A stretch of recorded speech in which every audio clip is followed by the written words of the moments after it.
different cases, one defendant, and charges serious enough to make the entire courtroom shift in their seats. This isn't some routine hearing where papers shuffle and time drifts by. No. This is the kind of room where a single sentence can reshape a life, where decades can be sealed with just one ruling. In this courtroom, every breath feels heavier, every second louder, because everyone knows what's at stake. One decision, and everything changes. Court is calling 2024 CR 5219 and 2024 CR 5218, State versus Rene Camarillo. Can I have parties announced? Jason Garaham for the State Bar. Marissa Giovanco for Mr. Camarillo. And are you Mr. Camarillo? No. Counsel, in each of the cause numbers, have you received all discovery and did you review it with your client? I believe I have, and I did. In each of the cause numbers, the court will find that the state is in compliance with discovery. In each of the cause numbers, Mr. Camarillo, did you review the true bill of indictment with your attorney? Did you understand it? Yes, ma'am. Counsel, in each of the cause numbers, do you waive the reading of the indictment? I do, Judge. State, and the cause number ending in 19, are you proceeding on the indictment as presented? Judge, I believe that's the felony murder. It's the aggravated robbery. Okay, yes, Your Honor. We're proceeding on count 1 and count 2 Okay. in that indictment. And then in the cause number ending 218, are you proceeding on the indictment as presented? No, Your Honor. We're proceeding with count 1, the murder charge, and waiving count 2 and count 3. Any objections? No, Judge. In each of the cause numbers, did you review the court admonishments with your attorney? Did you understand it and sign it in all the appropriate places? Yes, ma'am. In the cause number ending in 19, you're charged with the offense of aggravated robbery in counts 1 and in count 2. In cause number ending in 18, you're charged with murder. In each of the cause numbers, the range of punishment for each of those offenses. Think about this, 5 to 99 years or even life behind bars. And that's for each charge. Sounds unreal? But these aren't petty mistakes. We're talking aggravated robbery, murder. This is the real deal. No exageración. No second chances. In this courtroom, the stakes couldn't be higher. 5 to 99 years or life in prison and up to a $10,000 fine. Did you understand? Yes, ma'am. If you have a plea bargain agreement with the state, the court does not have to follow your plea. If for any reason the court does not follow your plea and gives you more than you bargained for, the fact that you entered a plea will not be used against you and you will be allowed to withdraw your plea. Did you understand? Yes. In each of the cause numbers, you have a right to a jury trial. You have a right to remain silent. You have a right to have your attorney confront any witnesses that the state would call to testify against you. Do you understand? Yes, ma'am.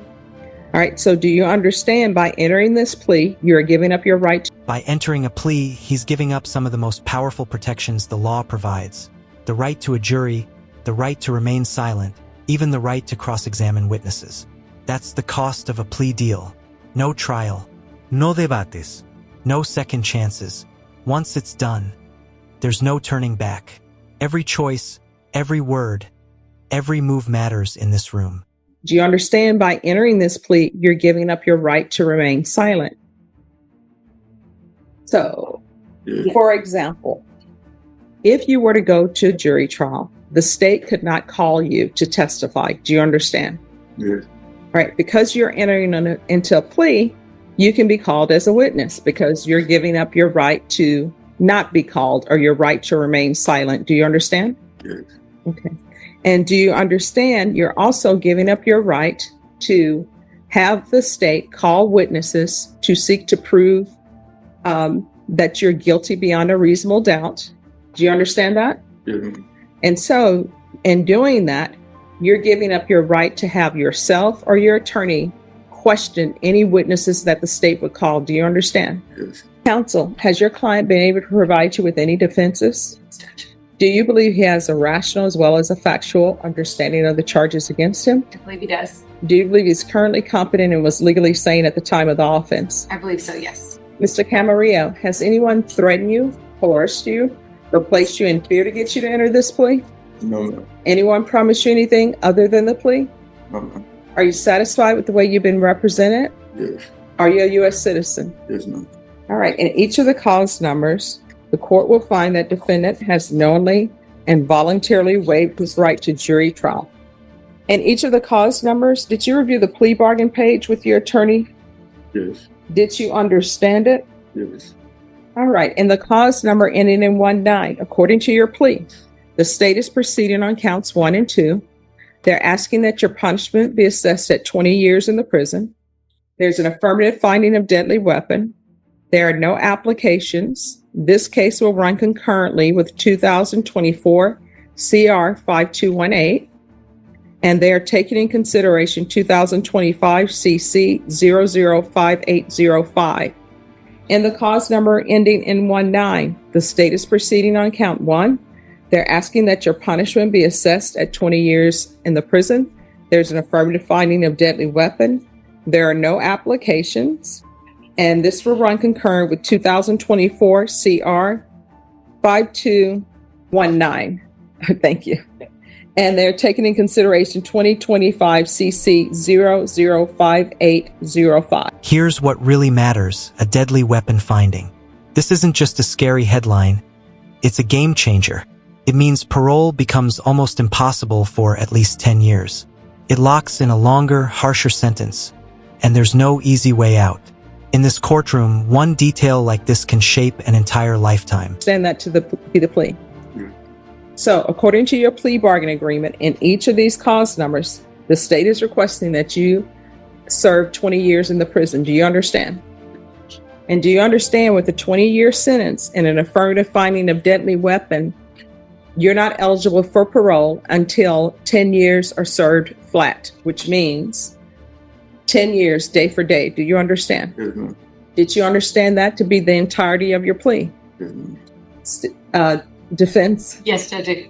State? It is, Your Honor. All right. Did you review the waiver of appeal paragraph with your attorney? Did you understand it and sign it in both places? Yes, ma'am.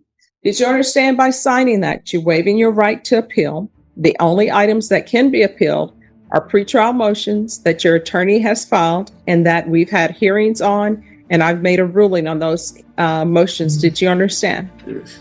Counsel, have there been any such motions? No, Judge.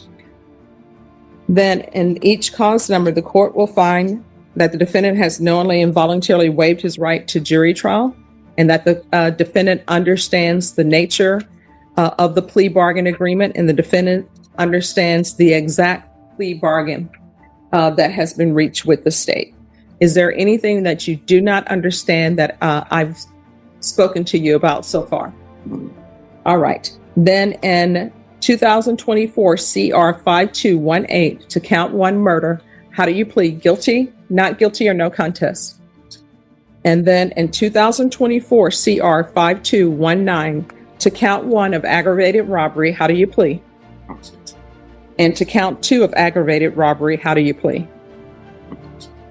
State any evidence to support the defendant's plea. Yes, Your Honor. In each of the indictments, State Exhibit Number 1 with all of its attachments. Judge, I have gone over those with my client and we have no objections. All right.